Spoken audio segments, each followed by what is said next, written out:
नमस्कार बच्चों, मैं चंद्र उपाध्याय आप सभी लोग का बहुत बहुत स्वागत एवं अभिनंदन करता हूं आपके अपने YouTube चैनल साइकोलॉजी वाले गुरुजी में। तो आज की इस क्लास में जिस महत्वपूर्ण टॉपिक के बारे में आप लोग को हम पढ़ाने वाले हैं, उस टॉपिक का नाम है परिकल्पना, जिसको हम इंग्लिश में कहते हैं हाइपोथेसिस। इसका हम अर्थ देखेंगे, स्वरूप देखेंगे और विशेषताएँ क्या होती है इसके बारे में हम बात करने वाले हैं। इसलिए वीडियो में आप लास्ट तक बने रहिएगा और अगर आप चैनल पर नहीं तो चैनल को प्लीज़ सब्सक्राइब करके बेल नोटिफिकेशन को ऑन कर दीजिएगा, क्योंकि इस चैनल पर साइकोलॉजी से रिलेटेड इसी तरह के कंटेंट मैं डालता रहता हूं। तो चलिए आज के क्लास को शुरू करता हूं और उपकल्पना को आपको एकदम आसान भाषा में समझाता हूं। देखिए, परिकल्पना को अन्य जिन जिन नामों से जाना जाता है और उनका शाब्दिक अर्थ क्या होता है, इसको भी मैंने अपने वीडियो में सम्मिलित किया है। कई बच्चे क्या होता है, परिकल्पना का एक ही नाम जानते हैं, अब जब पेपर होता है तो दूसरे नाम से आ जाता है तो वो कन्फ्यूज हो जाते हैं। तो आप कंफ्यूज ना हो, इसी को ध्यान में रखते हुए परिकल्पना के जो अन्य नाम हैं उनका शाब्दिक अर्थ क्या है, इसको भी मैं आज के वीडियो में बताने वाला हूं। देखिए, सबसे पहले मैं शुरुआत करूंगा अपने टॉपिक यानी कि परिकल्पना से। तो देखिए, परिकल्पना जो है दो शब्दों से मिलकर बना है, परि धन कल्पना। परि का मतलब होता है चारों ओर, कल्पना का मतलब होता है विचार। ठीक, ये परिकल्पना का अर्थ हुआ। ठीक, अब उपकल्पना जो दूसरा इसका नाम है, इसको क्या कहते हैं? इसमें ये भी दो शब्दों से मिलकर बना है, उप प्लस कल्पना। ठीक, उप का मतलब पहले होता है, कल्पना का मतलब विचार होता है। और एक और नाम है इसका, क्या नाम है? प्राकल्पना। प्राकल्पना भी दो शब्दों से मिलकर बना है। पहला शब्द है प्रा, दूसरा शब्द है कल्पना। प्राक मतलब होता है प्रारंभिक, कल्पना का मतलब होता है विचार। ये शाब्दिक अर्थ है। शाब्दिक अर्थ के हिसाब से यदि मैं बात करूं परिकल्पना क्या होता है, तो परिकल्पना का मतलब होता है किसी समस्या से संबंधित समस्त संभावित समाधान पर विचार करना ही क्या कहलाता है? परिकल्पना कहलाता है। यानी कि जब रिसर्च किया जाता है तो रिसर्च में जब प्रॉब्लम बना लिया जाता है, यानी कि सोच समस्या बना लिया जाता है, तो सोच समस्या से संबंधित समस्त संभावित समाधान पे हम विचार करते हैं और फिर एक ऐसा संभावित समाधान तैयार करते हैं कि जो उस शोध समस्या का एक प्रस्तावित उत्तर होता है या जांचनी उत्तर होता है। इसी को हम क्या बोलते हैं? परिकल्पना बोलते हैं, या उपकल्पना बोलते हैं, या प्राकल्पना बोलते हैं। इंग्लिश में इसका शाब्दिक अर्थ क्या होगा, इसको भी मैंने आपको बताया। देखिए, परिकल्पना को इंग्लिश में हाइपोथेसिस कहते हैं। हाइपोथेसिस दो शब्दों से मिलकर बना है, हाइपो प्लस थीसिस। हाइपो का मतलब होता है कल्पना, थीसिस का मतलब होता है प्रस्तावना। ठीक है, यानी कि इस हिसाब से हम देखें तो क्या है, काल्पनिक जो प्रस्ताव होता है या काल्पनिक जो विचार होता है किसी भी समस्या के समाधान के लिए, उसे हम क्या कहते हैं? परिकल्पना कहते हैं या हाइपोथेसिस कहते हैं। और देखिए, ये जो उपकल्पना होती है एक अस्थायी समाधान, परमानेंट सोल्यूशन नहीं होता है। परमानेंट सोल्यूशन तो जब हम निष्कर्ष करके व्याख्या करते हैं तब वो हमको प्राप्त होता है।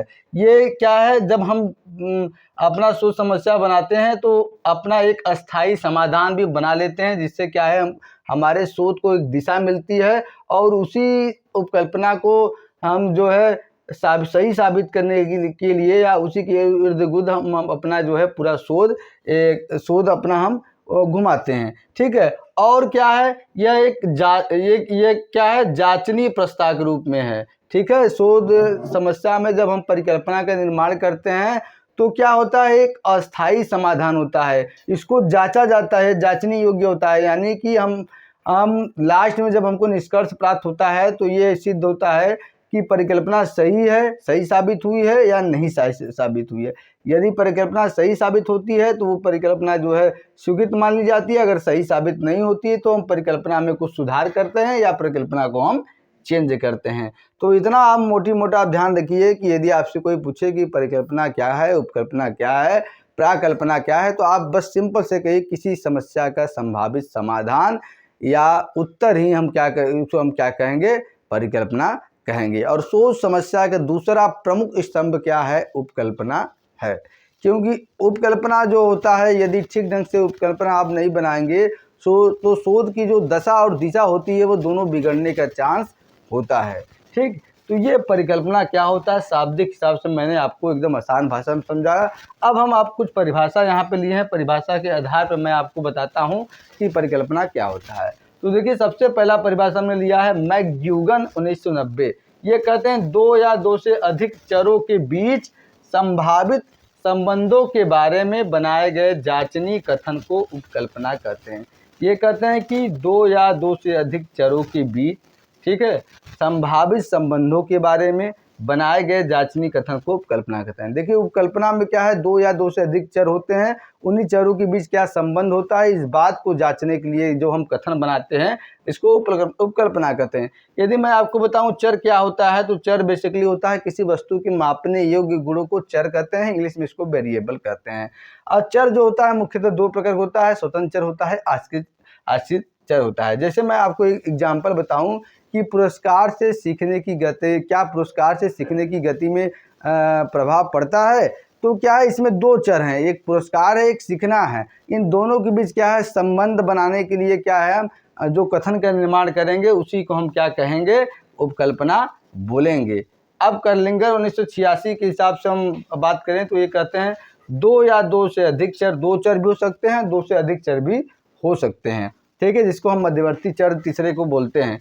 चरों के बीच अनुमानित कथन को प्राकल्पना कहा जाता है। देखिए जो प्राकल्पना होता है एक अनुमानित कथन होता है, एक संभावित समाधान होता है, ठीक है, वो एकदम एग्जैक्ट समाधान नहीं होता है, ये अनुमानित कथन होता है। और क्या है, दो या दो से अधिक चरों के बीच एक अनुमानित कथन को हम क्या कहते हैं, प्राकल्पना कहते हैं, ये कर्लिंगर कहते हैं। और कर्लिंगर ये भी कहते हैं कि ये क्या है, एक घोषणात्मक वाक्य में होते हैं, जो उपकल्पना होते हैं वो क्या होते हैं, घोषणात्मक वाक्य में होते हैं। देखिए अब ये बात हुआ अर्थ और परिभाषा का, अब हम बात करेंगे स्वरूप। परिकल्पना का स्वरूप क्या होता है इसके संबंध में हम बात करेंगे। यदि अर्थ और परिभाषा को यदि हम गौर करें, इसका अवलोकन करें, तो हमको इसके स्वरूप के बारे में निम्नलिखित कथन प्राप्त होते हैं। एक एक करके इसको हम समझते हैं। सबसे पहला क्या है, दो या दो से अधिक चरों के बीच संबंध को बतलाता है। जो उपकल्पना होता है ना, वो दो या दो से अधिक चर, ठीक है, दो चर भी हो सकते हैं, अधिक चर भी हो सकते हैं, इनके बीच संबंध क्या है इसको दिखलाता है। जैसे पुरस्कार से सीखने की गति प्रभावित होती है, इसमें पुरस्कार और सीखना दो चर हैं, तो इन दोनों चरों के बीच जो संबंध होता है इसको क्या है, कौन बतलाता है, उपकल्पना बतलाता है। दूसरा है चरों के बीच एक जांचनी कथन के रूप में अभिव्यक्त किया जाता है। जो उपकल्पना होता है ना, इस चरों के बीच क्या होता है, एक जांचनी कथन के रूप में अभिव्यक्त। हमने आपको पहले ही बताया कि जो उपकल्पना होता है उसको हम क्या है, जांचते हैं। कि कब जांचते हैं, जब हमारा निष्कर्ष आता है, जो परिणाम आता है उसके आधार पर हम जांचते हैं, तो इसे क्या है, हम जांचनी कथन के रूप में हम अभिव्यक्त कर सकते हैं। इसका मतलब यह हुआ कि प्रकल्पना में दो या दो से अधिक ऐसे चर होते हैं जिन्हें मापा जाना संभव है। जैसे ऊपर के उदाहरण में पुरस्कार और सीखना दो ऐसे चर हैं जिनको हम क्या है, माप सकते हैं, इनका मापा जाना संभव हो सकता है। तीसरा है इसके द्वारा चरों के बीच समान या विशिष्ट संबंध को स्थापित किया जाता है। मतलब इसमें क्या होता है, चरों के बीच क्या है, सामान्य संबंध है या विशिष्ट संबंध है, इसको स्थापित किया जा सकता है। जैसे देखिए हम ये कहें कि अगर पुरस्कार से सीखने की गति, क्या पुरस्कार से सीखने की गति प्रभावित होती है, तो ये एक सोच समस्या होगा। अगर उपकल्पना हम बनाएंगे तो ऐसे बनाएंगे कि पुरस्कार से सीखने की मात्रा में वृद्धि होती है, तो इसी उपकल्पना को हम क्या करेंगे, इसका संबंध देखने के लिए सामान्य संबंध है या विशिष्ट संबंध। यदि जब हम रिजल्ट हमारा जो निकलता है, अगर उसमें क्या है ज़्यादातर बच्चों को पुरस्कार देने से क्या है, सीखने की मात्रा में वृद्धि होती है, तो ये क्या है, विशिष्ट संबंध हो जाएगा। यदि क्या है, जो है आधा से कम बच्चों को होता है या आधा बच्चों को 50% बच्चों को में ये मात्रा में वृद्धि होती है, तो इसे हम सामान्य संबंध बोलेंगे। तो ये इसका क्या है, नेचर ऑफ हाइपोथेसिस, यानी कि उपकल्पना की जो स्वरूप होती है उसके बारे में हमको 3 पॉइंट में एकदम आसान भाषा में समझाया। आइए अपने टॉपिक का लास्ट हेडिंग है जो शोध उपकल्पना की विशेषताएं क्या है इसके बारे में हम समझते हैं। तो शोध समस्या की कई विशेषताएं होती हैं जो उसके गुण को दृष्टिगोचर करती है, उनमें से कुछ आपके सामने हैं, एक एक करके इस पर चर्चा करेंगे। सबसे पहला स्पष्टता, जिसको इंग्लिश में क्लैरिटी बोलते हैं। देखिए शोध उपकल्पना हमेशा स्पष्ट और संक्षिप्त होना चाहिए, जिससे जो पाठक है यानी कि जो पढ़ने वाला है और जो रिसर्च कर रहा है दोनों को आसानी से समझ में आ जाए। दूसरा है विश्लेषणीयता, यानी कि एनालिटिकल। देखिए शोध उपकल्पना हमेशा क्या है, उसमें विश्लेषणीयता और तार्किकता का गुण होना चाहिए। ये गुण इसलिए होना चाहिए क्योंकि इससे क्या है, शोध की दिशा एवं दशा क्या है, उस बात का अंदाजा आसानी से लगाया जा सकता है। तीसरा क्या है, मापन योग्य होना चाहिए। देखिए अभी हमने आपको चर्चा किया था यहाँ पे ना कि जांचनी कथन के रूप में, ठीक है, तो मापन योग्य होना चाहिए, मेजरेबल होना चाहिए। शोध उपकल्पना हमेशा ऐसा बनाना चाहिए कि उसको क्या है, हम माप सकें, ठीक है, उसको हमें आसानी से मेजर कर सके। जैसे हमने आपको बताया था अभी एक एग्जांपल कि पुरस्कार से सीखने की मात्रा में वृद्धि होती है, तो ये एक शोध उपकल्पना है। इसमें दो चर है, स्वतंत्र चर और आश्रित चर। एक पुरस्कार है, एक सीखना, दोनों को हम आसानी से माप सकते हैं। चौथा हमारा तथ्य आधारित, फैक्चुअल, फैक्ट बेस्ड। देखिए शोध उपकल्पना हमेशा तथ्य के पर आधारित आपको बनाना चाहिए। यह अनुमानित कथन होता है, संभावित समाधान होता है, लेकिन इसका मतलब नहीं है कि आप बिना सिर और पैर के जो है उपकल्पना बना दे, बल्कि उपकल्पना बनाने से पहले जो आप जिस भी टॉपिक पर रिसर्च अपना सोच समस्या बनाए उससे संबंधित क्या है चीज़ों को आप बारीकी से अध्ययन कीजिए, फैक्ट जुटाइए, फिर उन फैक्ट के आधार पर क्या है आप अपने उपकल्पना को जो है तैयार करिए, तो वो उपकल्पना क्या है, तथ्य आधारित उपकल्पना माना जाएगा। पांचवा जो हमारा सामान्यीकृत, जिसको हम जनरलाइज बोलते हैं। सामान्यीकरण क्या होता है, देखिए जब भी हम रिसर्च करते हैं तो हम क्या है एक सैंपल लेते हैं, पूरे पॉल्यूशन पे नहीं करते हैं, पूरे पॉपुलेशन पे, सॉरी पॉल्यूशन नहीं, पॉपुलेशन पे नहीं करते हैं, बल्कि एक सैंपल लेते हैं और सैंपल लेकर क्या है हम उस पर रिसर्च करते हैं, फिर जो हमारा रिजल्ट आता है उसको पूरे पॉपुलेशन पे हम अप्लाई कर देते हैं। तो एक शोध का उपकल्पना ऐसा होना चाहिए कि उसमें क्या है सामान्यीकरण का गुण होना चाहिए, यानी कि हम उपकल्पना ऐसे बनाएं कि जो है जब बाद में वो वेरीफाई हो जाए, टेस्टिफाइड हो जाए, सही हो जाए, तो उसे हम पूरे जनसंख्या पे क्या है स्थापित कर सकें या लागू कर सके, उसके निष्कर्ष को। जैसे मैं आपको एग्जाम्पल के तौर पे बताता हूं कि मान लीजिए बनारस जिले के मनोविज्ञान के विद्यार्थियों की अभिरुचियों का अध्ययन करना, ठीक है। तो ये बनारस जिले के विद्यार्थियों का अभिरुचियों का अध्ययन करना, तो इसमें बनारस जिले की जितनी जनसंख्या है तो तमाम जनसंख्या को लेकर हम रिसर्च नहीं कर सकते हैं, बहुत ज़्यादा समय लगेगा, बहुत ज़्यादा टाइम लगेगा, बहुत ज़्यादा धन लगेगा।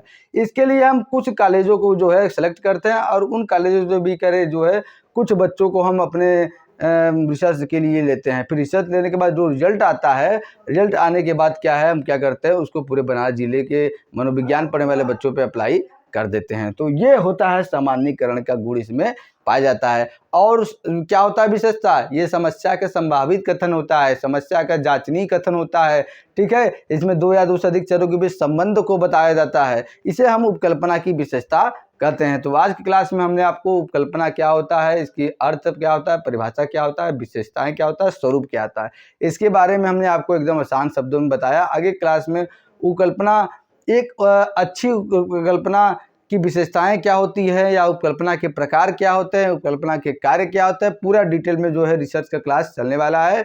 इसलिए अगर आप चैनल पर पहली बार विजिट किए हैं तो चैनल को अभी सब्सक्राइब जरूर कर दीजिएगा और बेल नोटिफिकेशन को भी ऑन कर दीजिएगा, क्योंकि इस चैनल पर साइकोलॉजी से रिलेटेड इसी तरह के कंटेंट में उपलब्ध कराता रहता हूँ। और इसका नोट्स आपको जो है मेरे टेलीग्राम चैनल पर मिल जाएगा, वहाँ पर विजिट करिए, उसको जो है फॉलो करिए, वहाँ पर मैं बराबर नोट्स का PDF अपलोड करता रहता हूं। तो चलिए आज का क्लास यहीं तक, मिलते हैं नेक्स्ट क्लास में किसी नए टॉपिक के साथ। तब तक के लिए आप सभी बच्चों का बहुत बहुत धन्यवाद। जय हिंद, जय भारत।